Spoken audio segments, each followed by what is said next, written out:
Salut à tous et salut à toutes, bienvenue dans N1, c'est le podcast basket des équipes de The Playoff. On se retrouve pour un nouveau podcast là, en cette fin de semaine, pour vous parler un petit peu d'actu basket et se projeter un petit peu sur la fin de saison régulière et sur le début des playoffs. On va vous expliquer tout ça. Pour m'accompagner, elle est là, entre le snowboard, le ski cross, le patinage artistique, le skeleton. Elle a pris une demi-heure pour vous. C'est Anna. Salut Anna. Salut. T'as Ça vu va ça un peu? C'est dur de trouver un quart d'heure possible pendant les Jeux Olympiques. Ah, c'est compliqué. C'est vrai que... Alors, surtout toi. Moi aussi, j'aime bien, mais toi, t'es vraiment omnisport pour le coup. Et t'es full JO. Mais bon, c'est vrai que c'est kiffant quand même de... On va pas faire un quart d'heure sur les JO, mais c'est quand même kiffant d'avoir, tu vois, en hiver en général et cette période de l'année, il n'y a pas nécessairement grand-chose, tu vois. Alors toi, on sait que t'es fan de tennis, donc t'as toujours quelque chose. Mais là, le fait d'avoir plein de petites épreuves comme ça, un petit peu moins médiatisées, on va dire, avec des Français, des belles performances, franchement, c'est cool de regarder ça, tu vois. Ouais, complètement. Alors déjà, c'est des sports. Le patinage artistique, on a l'opportunité de le voir à la télé pendant l'année, mais tu t'évoquais le skeleton, c'est pas ou la luge. Ouais. C'est pas des sports que tu vas voir, ou le big air, tu sais, les sauts en snowboard. C'est pas des épreuves que tu vas voir tous les jours ou tous les ans à la télé. Donc en fait, les Jeux Olympiques, c'est vraiment hyper intéressant parce que ça te permet en fait de regarder des sports que tu regardes jamais, que tu ne peux pas regarder. Et donc voilà, non, c'est hyper cool. et puis c'est revigorant, tu vois, c'est frais, ça fait du bien. Ouais, c'est pendant l'année, c'est chouette aussi. Moi, je t'avoue, je me suis pris d'une passion pour le patinage de vitesse. Tu sais, où ils font la boucle là, un peu comme l'équivalent d'un 1000 mètres en athlétisme ou d'un 400 mètres ou ce que tu veux, mais là, du coup, ils font une boucle et je trouve ça passionnant, j'adore. Ouais, exactement, c'est vrai. Moi aussi, alors c'est rigolo parce que dans ma tête, je l'avais un peu assimilé au cyclisme sur piste. Ah oui, ça marche aussi. Et donc, du coup, je redécouvre un peu ce patinage de vitesse et c'est hyper sympa. Après, moi, j'adore toutes les épreuves de course de ski, de snow, les bosses et tout ça. Enfin, vraiment, c'est assez intéressant. Et puis le retour du hockey sur glace dans les Jeux Olympiques. C'est quand même depuis 2014, ça n'y était pas. Donc c'est hyper sympa à regarder. Je sais que toi t'aimes bien ça. Et non, vraiment c'est chouette. Non, c'est clair. Donc voilà, bon, c'était la petite parenthèse JO. J'espère que vous prenez le temps aussi de regarder un petit peu. C'est toujours sympa de pouvoir regarder autre chose que du basket. Mais là, nous, on va se concentrer évidemment sur la NBA. C'est pourquoi vous nous écoutez en cette fin de semaine, peut-être début de week-end, si vous nous écoutez un petit peu en décalage. De toute façon, on va parler pas d'actualité chaude, pas nécessairement. On va essayer de se projeter un petit peu dans ce podcast. On essayait de réfléchir à une thématique qu'on pouvait vous proposer avec là ce break du All-Star Game là qui va arriver là. Il y a eu les derniers matchs dans la nuit de mercredi à jeudi. Il y a eu 14 matchs si je ne m'abuse. Là, il y a une petite pause pour les joueurs NBA.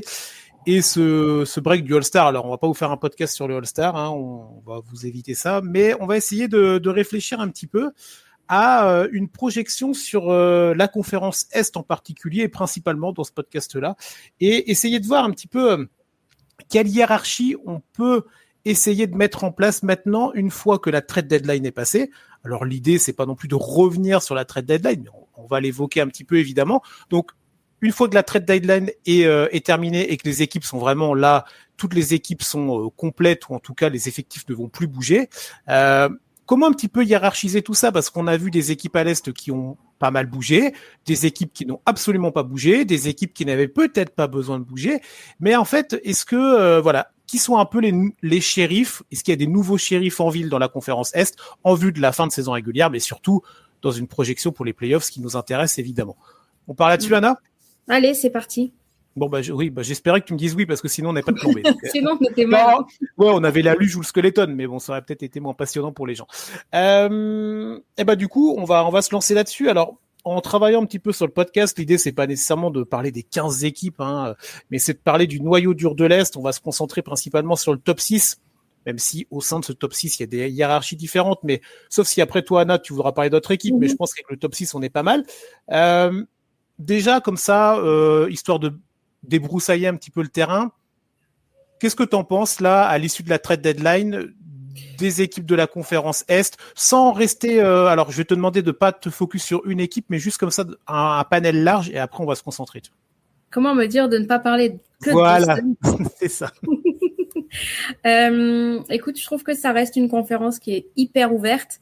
C'était pas forcément le cas de l'Ouest, mais en tout cas à l'Est, c'est une conférence qui est hyper intéressante parce que, alors, il y en a qui diront qu'elle est faiblarde, mais moi, je vais dire plutôt que elle est très irrégulière. C'est-à-dire qu'en fait, tu as des équipes qui vont faire des très bons passages ou des très mauvais passages. Mon regard se porte vers les Knicks, mais il y a eu aussi un petit peu Cleveland qui a fait peur au début d'année. Donc voilà, c'est des séquences en fait qui ne permettent pas de savoir réellement comment les playoffs vont se dérouler. Malgré tout, on peut voir à peu près, tu vois, mais tu te poses des questions en fait sur la régularité des équipes et leur capacité sur des séries de playoffs à aller au bout. Il y en a, tu te poses un peu plus la question que d'autres, évidemment, hein. Cleveland, bonjour. Mais voilà. Donc j'aime bien la conférence Est parce que finalement ça reste très ouvert et toutes les possibilités sont envisageables. Donc, Ouais, cool. Carrément. Quand on regarde là, on fait juste une photographie du classement. Donc on a toujours Détroit qui est leader depuis quasiment le début de la saison, si ce n'est le début de la saison, là, avec un bilan de 43. Ils ont 5 matchs et demi d'avance sur le deuxième qui est Boston. Surprenant, Boston Celtics. Est-ce qu'ils sont toujours aussi surprenants? Arrivés en février, on va en parler. Les Knicks qui les collent au pied, on va dire ça poliment, avec juste un demi-match d'écart, 35-19 pour 35-20 pour les Knicks. Ensuite, tu as Cleveland là, qui est sur une énorme dynamique, 9 victoires, 1 défaite, qui remonte à la 4e place, 34-21. Les Raptors qui sont pas très loin derrière à 2 matchs, et les Sixers là qui restent collés à 30 victoires, 24 défaites. Donc ça reste intéressant. Moi, si tu veux, on va pouvoir se lancer petit à petit sur les équipes. J'ai envie de démarrer. Comme c'était l'actu un petit peu chaude, parler un petit peu de la trade deadline rapidement et surtout du coup d'envisager la suite, comme on disait. Pour moi, je pense qu'on va être d'accord. Il y a 2 équipes qui se sont vraiment bougées sur cette trade deadline et qui ont apporté des choses différentes. C'est les Cavs et c'est les Celtics. Alors, on met les Wizards de côté parce que oui, ils ont bougé, mais ils sont pas dans la course pour la fin de saison. Hein, donc, on va les mettre de côté. Boston, Cleveland.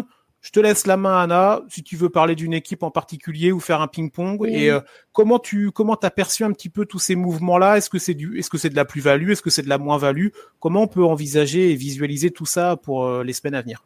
Alors, je vais commencer par Cleveland parce que ça sera très rapide. Ils ont gagné Cleveland un meneur. Ils ont enlevé, Darius Garland était un garde, un meneur qui bougeait beaucoup. Sans le ballon.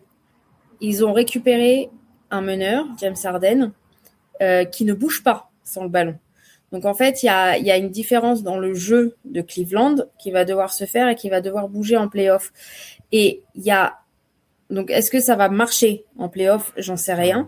Je sais que Cleveland voulait faire un mouvement pour faire en sorte que ça ne déçoive pas en play-off. Moi, je suis pas sûre. Sincèrement, James Harden, c'est pas le joueur que j'aurais pris pour avoir un pari sur un succès en play-off. C'est pas dans son ADN, mais pourquoi pas. Enfin, je sais pas. Je suis pas GM, je suis pas coach, donc voilà. C'est un mouvement qui est un peu dont il y avait beaucoup de rumeurs de Garland, il fallait le bouger, le trade, machin. Il y avait Hunter aussi qui est parti et qui de toute manière ne voulait pas rester à Cleveland et c'était assez évident et voilà, qui jouait beaucoup moins que l'année dernière et beaucoup moins bien aussi. Donc voilà, Cleveland se positionne, disent qu'ils veulent aller loin en play-off avec un James Harden. Je suis pas totalement sûre. Mais pas l'assurance tout risque, on va dire. Ouais, je suis pas totalement sûre. Et puis je me dis aussi que peut-être que c'est le coup de la dernière chance pour Donovan Mitchell, en tout cas à Cleveland, et que en fait ils ont voulu le mettre en paire avec une vraie grosse star de la ligue. Pourquoi pas, mais je suis pas sûre que ça soit si prometteur que ça en play-off. Je suis pas sûre que ça puisse prétendre à aller en finale NBA. C'est tout à fait prenable, Cleveland. Voilà, même en play-off.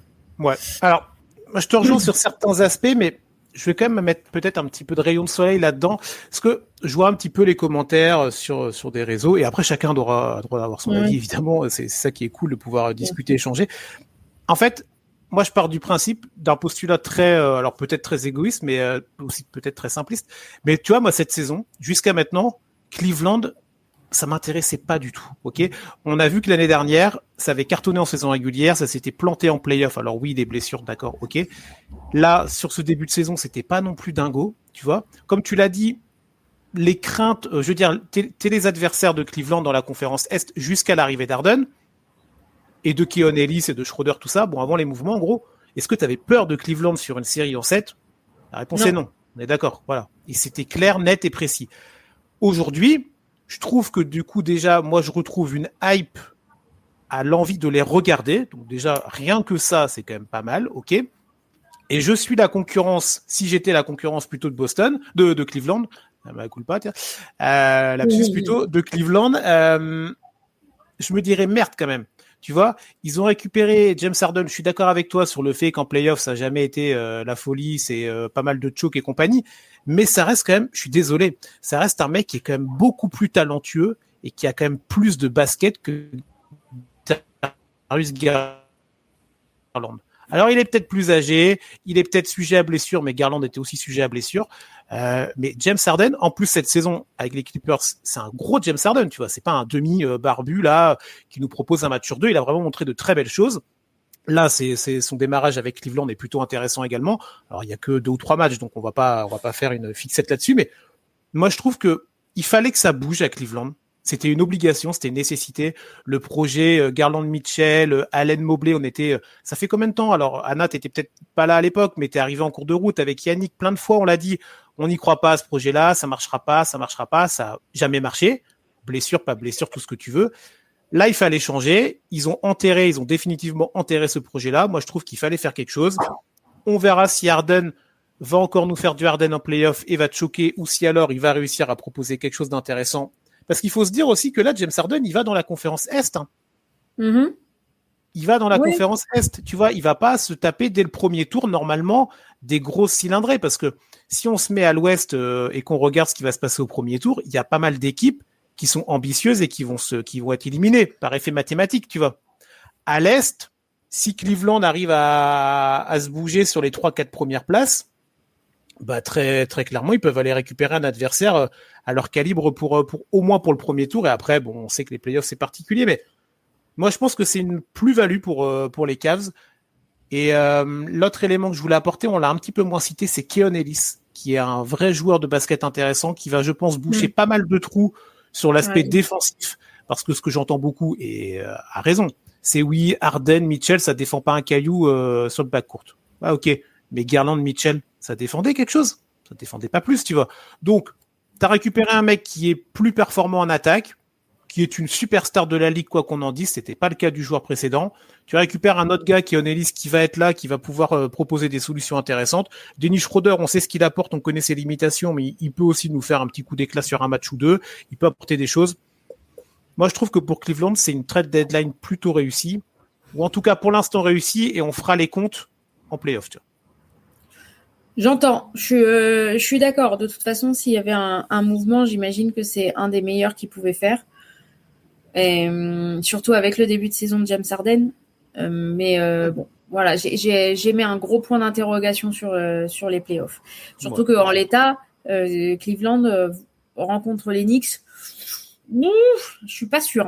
Hein. En série de playoffs, les Knicks, faut se les faire, quoi. Ouais, bah moi je suis pas sûr pour les deux équipes. On pourra parler des Knicks actuellement, oui. Ouais, bien sûr. Pour New York, mais. Tiens, on peut enchaîner parce qu'on parlait de Cleveland. On parlait donc en tout cas du fait qu'ils avaient bougé. Boston également a bougé. Alors il y a du move d'un point de vue ajustement d'effectifs, un point de vue financier également. Ça, c'est un élément qui est important à prendre en compte parce qu'on sait que depuis l'année dernière, il y a un dégraissage du mammouth de façon très très forte, mais qui permet quand même à cette équipe-là de rester compétitif. Bah, je te lance un petit peu là-dessus, toi, Anna, tu les suis particulièrement. Là, les Celtics sont deuxième. Je leur disais surprenant deuxième. Mais est-ce que là, maintenant, mi-février, est-ce qu'on peut toujours considérer que c'est surprenant? Non, clairement pas. Je pense que depuis alors le début de saison a été hyper compliqué. Un début à 9 défaites, je crois, de suite. Enfin, il y a eu une sale période. Et depuis, en fait, ça s'est un peu mis en ordre de mouvement, d'avancée, je sais plus comment on dit. Bataille. Et, en ordre d'attaque, voilà, tout à fait. Et donc voilà. Mais alors, sur l'équipe en elle-même, Boston reste un très gros contender. Et les mouvements qui ont été faits à la trade deadline, alors moi je te dis la vérité, j'ai trouvé que c'était des mouvements très intelligents. On savait que Anthony Simons était infusible. C'est horrible de le dire comme ça, mais c'est un petit peu l'idée. En plus, c'est un contrat expirant, donc enfin bref. Donc vraiment, on savait que ça finirait sûrement pas l'année à la maison. Donc voilà, on le savait. Malgré tout, ce qu'il a montré sur tout le début de saison et sa manière de jouer, sa manière de se donner pour le maillot vert, ça a fait vraiment mal au cœur de le voir partir. Ça a été un joueur qui a été vachement apprécié dans les vestiaires, par le coaching staff, enfin par les fans, par tout le monde en fait. Et voilà, donc ça reste bon, c'est business is business, mais ça reste d'un point de vue humain assez difficile, même si on savait que ça arriverait. Le faire partir dans le pays enchanté des Guards de Chicago contre un Vucevic, alors vieillissant, qui ne défend pas, mais qui peut, qui jouera oui, on peut déjà dire qu'il jouera plus que Kristaps Porzingis. J'ai eu du mal à le dire, pardon. C'est quand même intéressant. C'est un joueur qui shoot. Il faut juste qu'il se mette en défense en fait. Donc c'est un move qui est super intéressant, qui permet de descendre. Alors avec aussi le départ de Josh Minott, qui aussi on se doutait qu'il ne finirait pas l'année à Boston et qui est sorti de la rotation depuis un moment, donc qui est parti, qui a été tradé je ne sais plus où contre du cash je crois, ou quelque chose vraiment c'était spécial. On est passé en dessous de la taxe. Et donc ça nous permet en fait d'aller chercher sur le marché des joueurs coupés. Et alors là, c'est hyper intéressant parce qu'il y a quand même une flopée de joueurs qui ont été coupés, qui peuvent être intéressants pour le roster de Boston. Je vais pas en parler parce que j'ai plus les noms en tête de cette liste-là, mais je sais qu'il y en avait qui étaient plutôt intéressants. Je fais confiance à Brad Stevens. Je sais que s'il y a un truc à faire, il le fera. Mais en tout cas, l'équipe telle qu'elle aujourd'hui me plaît bien. J'ai besoin d'être un peu plus convaincue par le Vooch sur le côté défensif. Mais bon, Boston, on aime bien les vétérans un peu avec de l'expérience. Alors après, de l'expérience, il a jamais passé une série de playoffs, le Vooch. Donc du coup, mais faut voir dans quelle équipe il était. Bah c'est ça. Donc là, ça va lui faire bizarre d'être à Boston. Il va pas partir à Cancun sitôt, donc a priori. Donc voilà, c'est un vétéran avec de l'expérience, mais pas trop play-off. Donc à voir s'il va se transcender ou s'il va un peu sortir de la rotation. Je pense qu'il va rester dans la rotation. Je pense qu'il va prendre la place un peu d'un Luke Cornett. Ouais. À voir. Mais voilà, je suis plutôt satisfaite. Franchement, Boston, c'est une des plus belles trade deadline que j'ai vues cette année. Un coup de maître.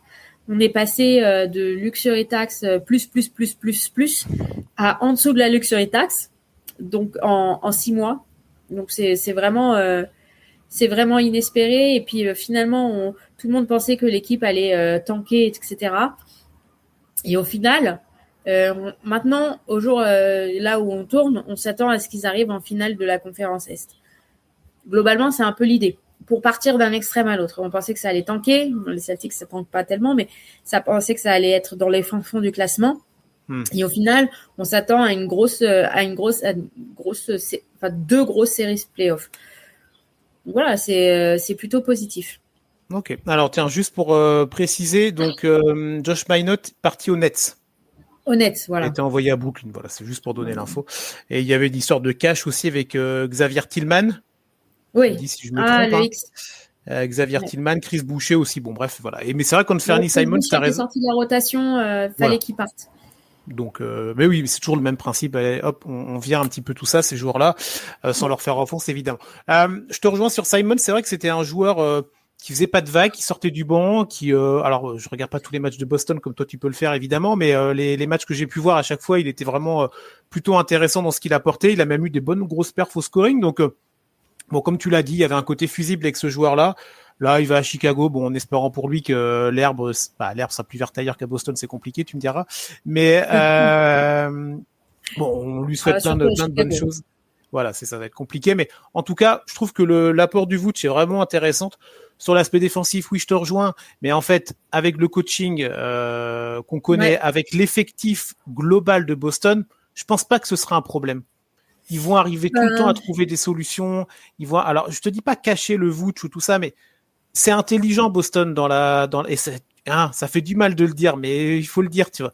C'est intelligent dans la construction, c'est intelligent dans la réflexion de jeu, dans l'application des systèmes, dans l'application des là où il y a des failles, essayer de trouver les petits ajustements qui vont faire en sorte qu'on voit un petit peu moins les failles ou les défauts de l'équipe et du collectif, tu vois. Donc, je suis pas plus inquiet que ça. Je te dis pas que ça va devenir une forteresse évidemment à l'intérieur, mais je pense que ça peut vraiment. En fait, je pense que il va y avoir plus d'effets positifs avec l'arrivée de Vucevic que d'effets négatifs. Ouais, tout à fait. Une balance bénéfice-risque, on va dire, tu vois. C'est l'effet Joe. Ouais, voilà, c'est ça. C'est ça qui on peut très clairement parler d'un candidat, top 3 coach de l'année, non? Voilà, top 3 coach. Donc, alors, moi, l'autre chose que je voulais aussi aborder, parce que avec toi sur Boston, c'est le serpent de mer qu'on entend depuis des semaines et des mois. Nous, on en avait déjà parlé. Bah oui, mais on en avait déjà parlé. On a même fait un podcast là-dessus, mais on va revenir dessus. Jason Tatum. Alors, reviendra pas en G-League. Alors moi, je t'avais dit en off, ouais, il est reparti jouer en G-League, c'est bon, il va revenir. Après, tu m'avais un petit peu freiné les cas de fer en disant qu'il était juste parti voir un petit peu comment ça se passait et tout ça. Je vais te laisser tout réexpliquer. Mais ça continue à bruisser, on continue à avoir des bruits. Encore aujourd'hui, là, j'ai vu passer des trucs. Bon, il doit y avoir un peu du côté buzz là-dedans, tout ça, essayer de faire du clic et compagnie, mais Tatum, ça revient pas pour toi? Et si oui, dans quel état va-t-il revenir? Et est-ce qu'il sera suffisamment en forme et apte pour les échéances de Boston que du coup, on va ambitionner beaucoup plus haut si le numéro 0 revient, tu vois? Alors, cette semaine, il est parti s'entraîner en 5 contre 5, dans les entraînements de G-League, donc Main, je sais plus comment il s'appelle, Main machin, et pour un seul entraînement, et après il a été rappelé directement donc auprès de l'équipe donc de Boston. Donc alors ça a fait beaucoup parler. Pourquoi? Parce que c'est du 5 contre 5. Alors bien que ce soit en entraînement, ça montre que le retour en fait semble très proche. Est-ce que il est si proche que ça? J'en sais rien. Je pense sincèrement, vraiment sincèrement, que l'équipe de Boston, pour l'instant, vit bien. Et précipiter le retour de Jason Tatum serait peut-être une erreur pour lui et pour l'équipe. Maintenant, encore une fois, je fais confiance à Joe pour le réintégrer dans l'effectif. S'il revient, je le vois pas avant début mars. J'ai vu un truc Polymarket, donc les trucs de betting qui disait qu'il serait là dès le prochain match à domicile. Ouais, bon, j'en ai marre un peu de ces trucs-là. Ça fait, il y a jamais rien qui a été dit. Après, il y a aussi un autre signe qui est assez parlant, c'est que après donc cet entraînement ou je sais plus exactement quand, mais cette semaine, Jason Tatum a répondu aux journalistes directement. Il a fait une sorte de conférence de presse post je sais pas quoi, et en fait c'était quelque chose qu'il n'avait pas fait depuis sa blessure. Donc ça veut dire quelque chose, ça veut dire qu'il y a quand même quelque chose qui se prépare. Je pense que Boston va aller all-in sur la série, sur les playoffs avec lui. Maintenant, je pense que le retour ne sera pas avant le mois de mars. Voilà. S'il y a retour. Je pense qu'il y aura retour, mais pas avant le mois de mars. Là, toi, moi, je veux ton avis perso, pas les trucs que t'as, les infos, les rumeurs. Mais est-ce que t'as envie qu'ils reviennent cette année pour se dire, en fait, on a peut-être une fenêtre de tir qui était pas du tout envisageable au mois de septembre, tu vois. Alors moi, oui, pour les playoffs. Bah, moi, j'ai envie de le voir. Voilà. Bien sûr que j'ai envie de le voir jouer. Je vois que en plus, il a aussi envie de revenir. Il a envie d'être dans l'équipe. Il a envie de participer. Il fait tous les déplacements. Bien sûr, oui, il va, Okay. il veut. J'ai envie de le voir. Est-ce que c'est ce qu'il faut? Je sais pas. Dans les médias, je ne suis pas sûre. Je pense que s'il revient, ce serait pas avant le mois de mars, ce qui paraîtrait plutôt honnête. Non, mais le mois de mars, Anna, c'est dans 15 jours. Non, mais je pense plutôt mi-mars. Enfin, tu vois, le dernier mois avant les playoffs, tu sais, où les équipes, tu sais, qui sont déjà dans le bas du tableau, bah, jouent plus rien. Et en fait, je le vois plus jouer sur ces équipes-là. J'ai pas le calendrier en tête, mais tu vois, je le vois revenir dans des matchs comme ça, peu d'enjeux. Du sortie de banc, ce genre de truc, tu vois. Mais tu vois, voilà, pas des équipes qui vont se taper pour entrer dans le play-in. Oui, il va pas aller jouer 45 minutes tout de suite contre Denver, tu vois. Non, il jouera pas 45 minutes et même pendant les playoffs, il jouera pas les 45 minutes. Ok. Donc on oublie est-ce qu'on oublie complètement le truc de se dire bon, année blanche? Ouais, je pense. Complètement. Ok. Et même si Tatum ne revient pas, est-ce qu'on peut quand même se dire que Boston va être l'équipe bien relou à se fader en playoff, tu vois? Complètement. Okay. Bon, on est raccord là-dessus. Voilà. Allez, on est raccord là-dessus. On va enchaîner. Ouais, c'est ça. On va enchaîner. Tiens, allez, un peu plus rapidement. Alors, on n'a même pas encore parlé du leader de l'Est, là, les Pistons. Donc, le bilan 40 victoires, 13 défaites. Ils ont 5 matchs et demi d'avance. Donc, sur le deuxième Boston, dont on vient d'évoquer. Ils sont sur 8 victoires et 2 défaites sur les 10 derniers matchs. Bon, ça continue à performer. 21-6 à la maison. Très beau bilan. C'est toujours été numéro 1, ou en tout cas dans les hauteurs de l'Est depuis le début de saison. On a un bel effectif autour de Kate Cunningham, Jalen Duren et toute la clique. Mais alors, toi et moi, je sais pas. En tout cas, moi, je sais. Est-ce qu'on croit vraiment à cette équipe-là? Est-ce que tu vois, pour reprendre tout à l'heure, on parlait de Mitchell et des Cavs. Rappelle-toi la saison où Utah, époque Mitchell-Gobert, avait été numéro 1 à l'Est. Et en fait, ça s'était planté en play-off très vite. Tu sais, t'as des équipes comme ça en régulière qui nous font, même tu vois Cleveland Stanley l'année dernière. Ils nous font des très belles saisons. Alors chaque contexte est différent, mais là tu vois Détroit nous fait une saison incroyable que personne ne pouvait envisager, même les fans les plus hardcore de la franchise ne les voyaient pas numéro 1 toute la saison à l'Est. Et ils vont peut-être même certainement le rester, ou en tout cas ils restent top 3. Mais est-ce que on les voit? Est-ce que ça veut dire que mathématiquement Détroit c'est l'équipe qui va en finale NBA? Alors non. Mais pas parce que en fait je les vois pas aller loin. Ouais. Parce qu'en fait je trouve que c'est encore, alors à part Tobias Harris, c'est encore une équipe jeune et une équipe qui n'a pas tellement d'expérience en termes de play-off. Et donc je pense qu'ils feront un bon run en play-off parce que Détroit c'est une équipe dure.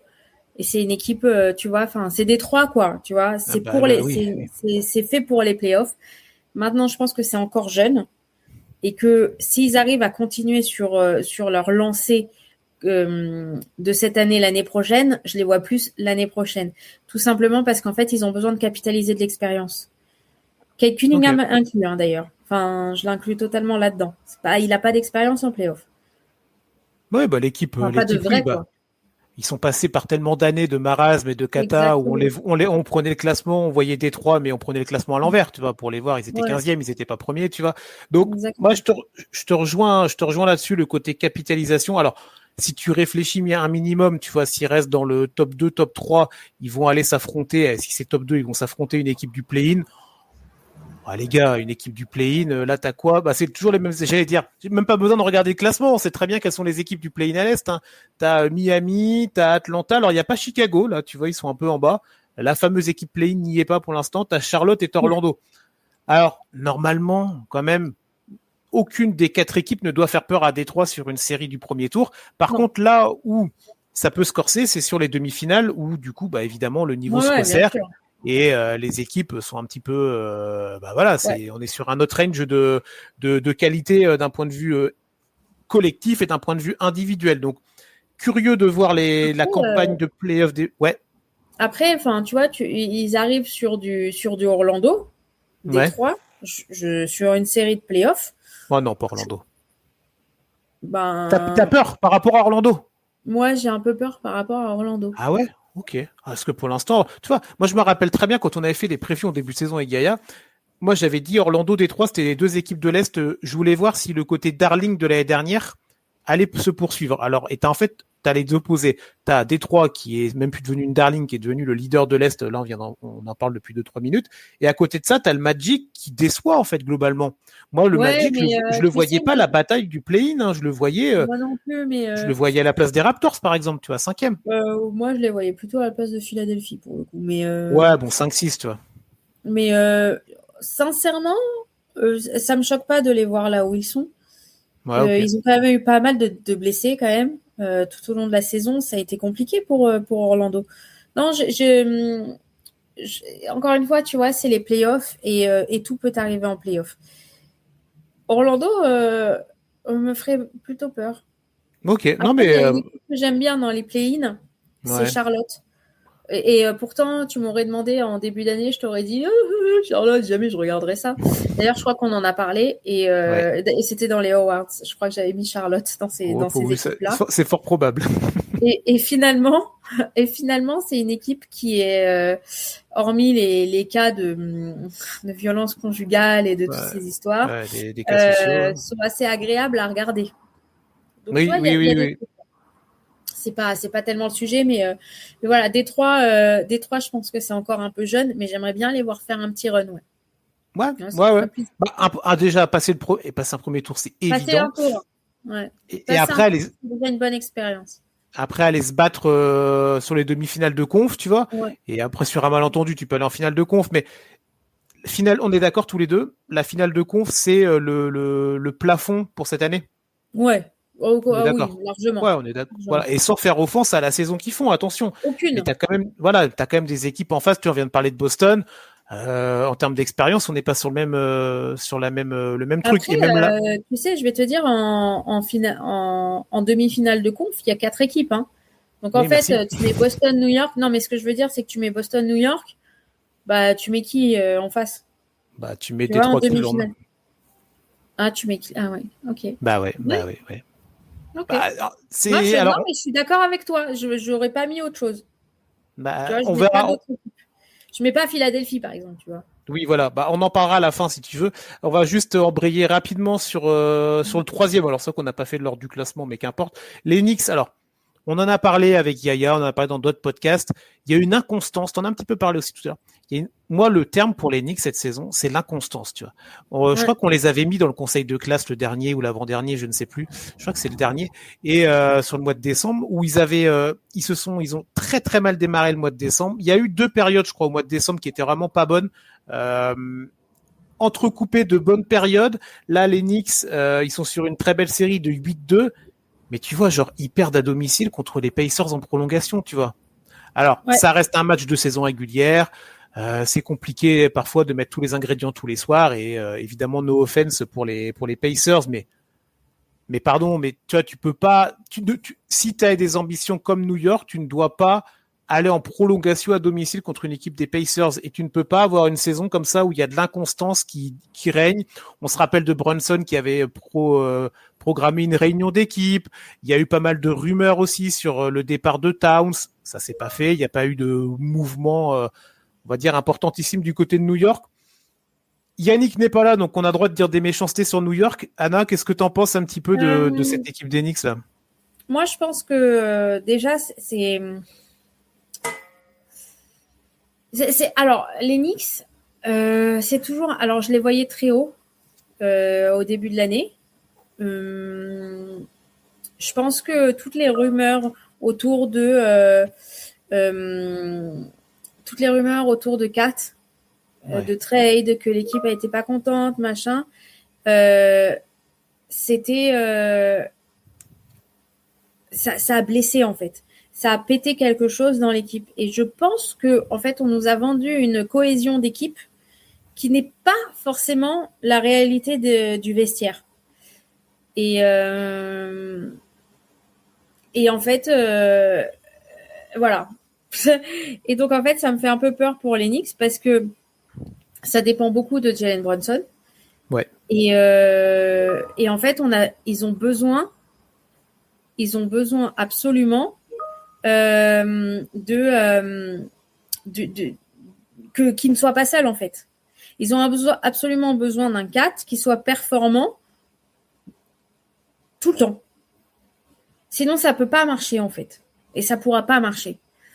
Et le problème, c'est que 4, ces derniers temps, un petit peu en dessous.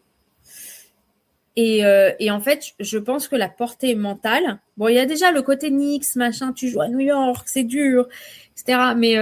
Mais je pense sincèrement que ce côté, d'ailleurs, il me semble que si c'est pas lui, c'est quelqu'un proche de lui qui en a parlé, qui a dit qu'en fait, ces discussions autour d'un trade pour lui avaient fait beaucoup de mal. Et je pense qu'il faut pas négliger ce type de choses, surtout avec quelqu'un qui. Alors moi, j'estime qu'il se donne beaucoup 4. Je le trouve complètement métamorphosé depuis qu'il est à New York.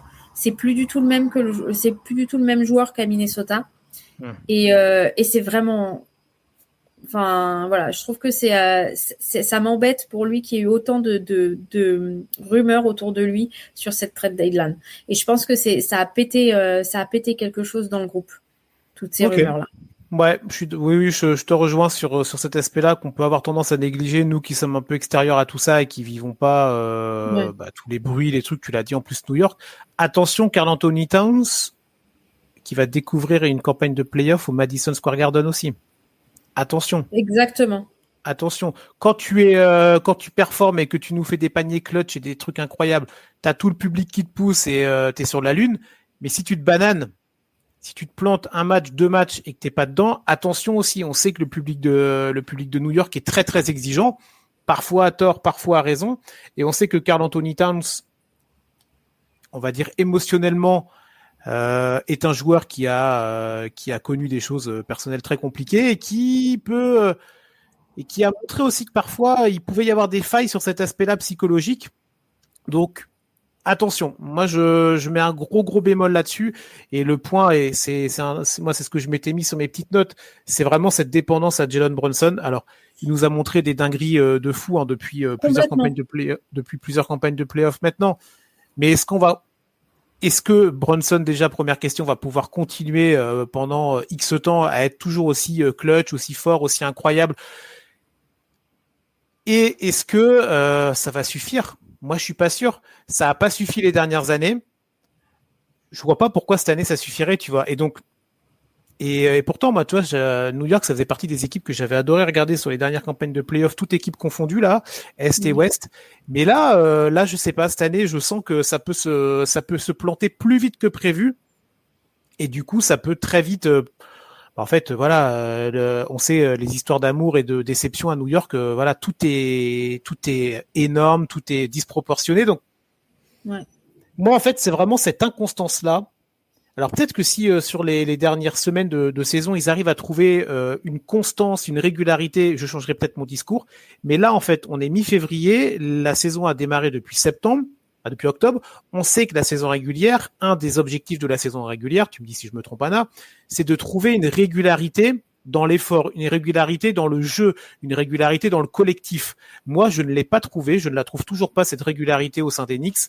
Donc, s'ils ne l'ont pas trouvé depuis le mois d'octobre et qu'on est au mois de février, bah moi, ça n'engage pas des choses très positives pour les playoffs, tu vois. Ouais, je suis assez d'accord. Après, encore une fois, les playoffs, c'est différent. Les joueurs ont tendance à se transcender. New York, sur une série de playoffs, réguliers ou pas réguliers pendant la saison, j'ai pas envie de les avoir. J'ai pas envie de les rencontrer. Je veux pas, tu vois. C'est-à-dire, je serai jamais sereine quand Boston rencontrera les Knicks en série de playoffs, quelle que soit la saison régulière qu'ils aient passée avant. Et encore plus quand ils ont une équipe comme ils ont. Maintenant, là où tu as raison, c'est sur Jalen Brunson. Et en fait, c'est aussi cette... comme il est over-utilisé et que l'équipe est over-dépendante de lui, ça me fait plutôt peur par rapport aux blessures aussi. Est-ce qu'il pourra tenir dans le rythme? Alors, c'est toujours la même question avec les Knicks. Est-ce qu'il tiendra physiquement après une saison entière à jouer, aussi en saison en play-off, avec toute la dureté des séries qu'on connaît. Ce sera toujours la même question et tant que l'équipe dépendra aussi intensivement de Jalen Brunson, il y aura cette question. Voilà. Ouais, carrément, je te rejoins. Et c'est pour ça que je te dis que Kat, on a besoin en général au sein des Knicks qu'il soit là et qu'il soit performant. Et c'est pas toujours le cas avec lui. Là, tu vois, sur le mois de décembre, on en avait parlé. C'était une de ses pires, c'était sa pire moyenne de stats de l'année, une de ses pires aussi. Donc, bon, après, c'était sur un focus sur décembre, et quand on arrivera au mois d'avril-mai, tout le monde s'en foutra de décembre. Exactement. Et là, nous, on parle de ce qu'on voit sur le moment T ou sur les semaines qui viennent de s'écouler. Donc, après, voilà. Ça arrive pour un joueur d'être un peu dans le mou, évidemment, ou dans le dur. Ça dépend comment on le voit. Ça dépend comment on le voit. Mais voilà, ça arrive. Ça arrive et le problème, c'est qu'il faut vite en sortir. Voilà. Ouais. Après, mais est-ce que New York, mais tu vois, en fait, on se rejoint parce que comme il n'y a pas cette constance et cette régularité, et en fait, est-ce qu'ils vont réussir à s'en sortir, à en sortir? Je suis pas certain. Je disais qu'il n'y a pas trop eu d'ajustement du côté de New York dans les trades. Bon, il y a le départ de Gershon, oui, ok. Il y a l'arrivée de José Alvarado. Ça peut être le petit mec qui va te faire du bien sur un match de play-off où tu es un peu en galère, le mec en sortie de banc, un petit peu pétard ambulant. Pourquoi pas? Pour clôturer les cartons, quoi. Voilà, tu vois. C'est pas mal. Et il y a un truc que tu évoques, Gershon, et j'ai envie de le dire parce que je l'ai vu au sein de la fanbase des Knicks, qui sont quand même assez défoncés du cerveau.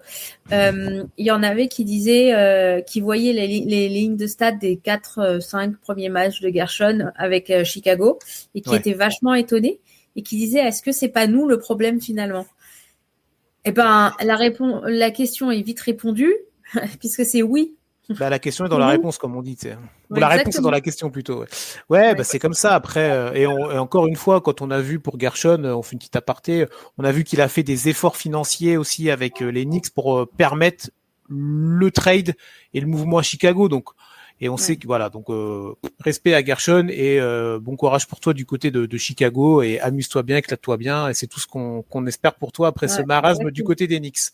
Allez, très vite, on va balayer les deux autres équipes parce qu'on parlait du top 6 sans rentrer dans le détail. Moi, ce que je t'avais mis sur la petite trame, Toronto, Philadelphie, merci mais non merci. Est-ce que une de ces deux équipes peut aller déjà, deux questions. Première question, aller faire un push pour aller arracher une des 4 premières places à la fin de la régulière, et push ou pas push, est-ce qu'une de ces deux équipes peut devenir un peu, tu sais, le fameux épouvantail, tu sais, des playoffs où tu te dis, tu les voyais pas venir, et en fait, ils sont sur une bonne dynamique, les joueurs stars sont présents au bon moment, et en fait, c'est relou, et ça va en demi-finale de conférence de façon surprenante, tu vois. Alors, par qui on commence?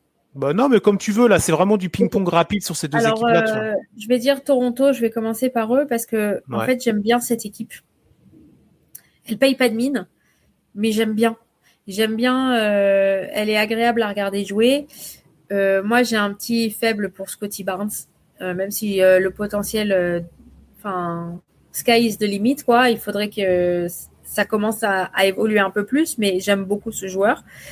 Et j'aime bien Toronto, et j'aimerais bien les voir passer un tour. Maintenant, est-ce que dans les faits, ce sera le cas? Je suis pas sûre. En ce qui concerne Philadelphie, alors ça me ferait plaisir pour Tyrese Maxey. Ouais. Mais honnêtement, je les vois pas passer un tour. Voilà. Qu'on se le dise en toute honnêteté. Voilà, je les vois pas.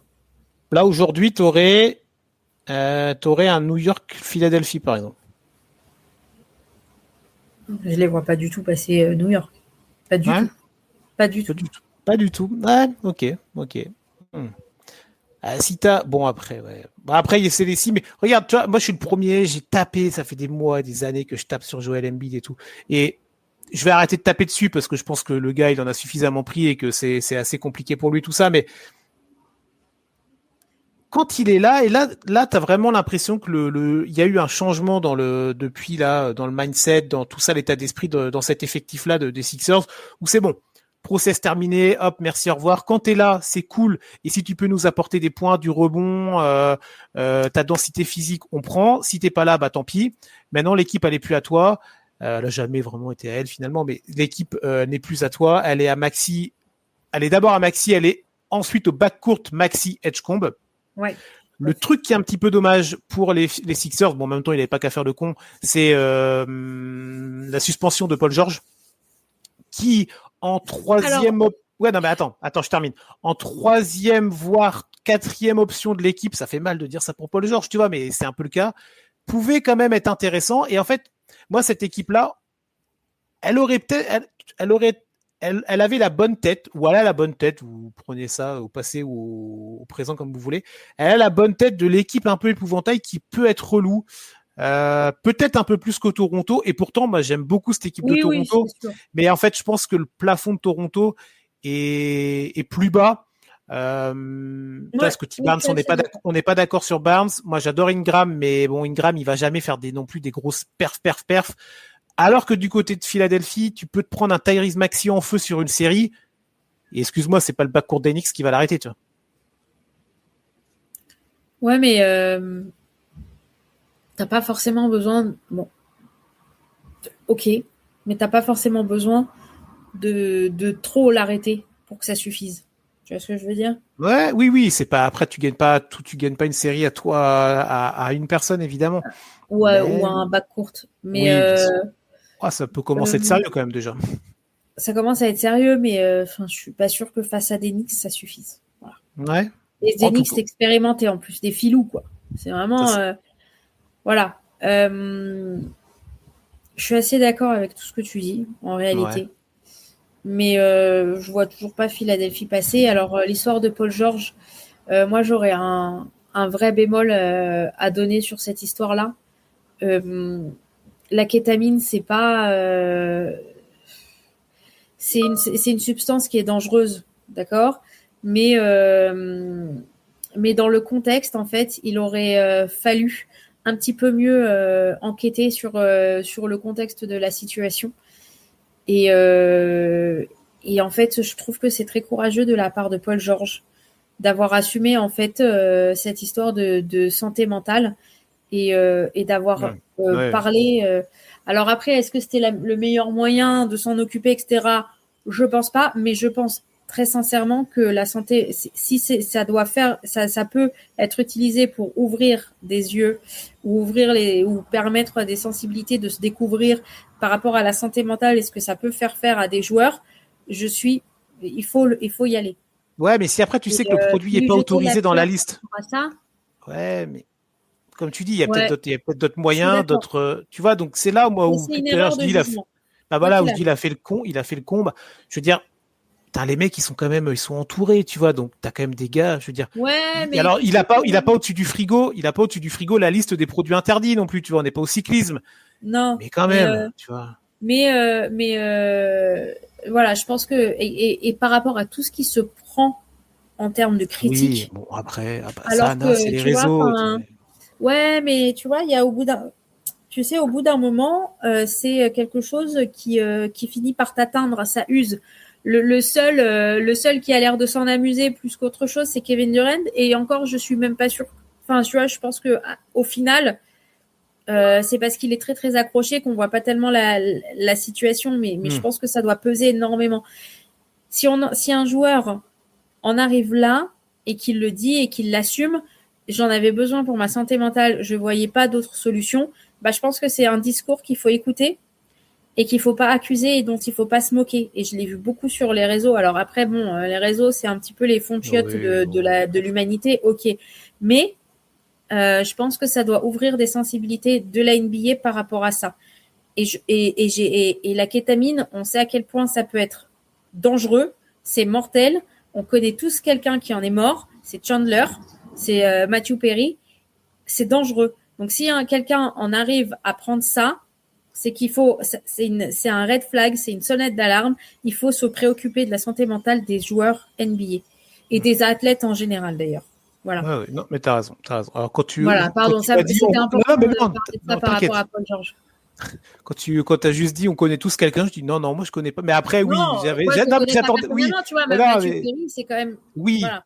Mais non, mais j'avais pas la suite de ta phrase. Je dis, attends, non, moi je connais personne. Tu vois, après, voilà, chacun ses connaissances, mais oui, t'as raison. Non, mais t'avais raison sur ton petit Lewis, il y a aucun problème. C'est aussi le moment dans les podcasts de pouvoir exprimer nos opinions et de les dire. Après, les gens sont d'accord ou pas d'accord, c'est autre chose. Mais en tout cas, voilà, on a un micro ouvert, on essaie de dire les choses intelligemment.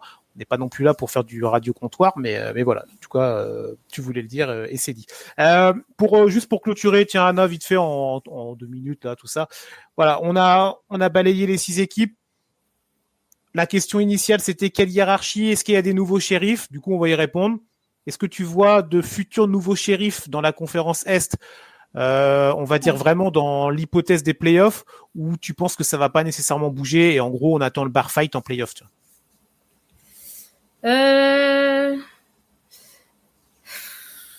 dur. Il n'y a pas de shérif. Je suis pas sûre qu'il y a un vrai shérif en ville. Ouais. Dans la conférence Est. Dans la conférence Ouest, la question est plus facilement répondue.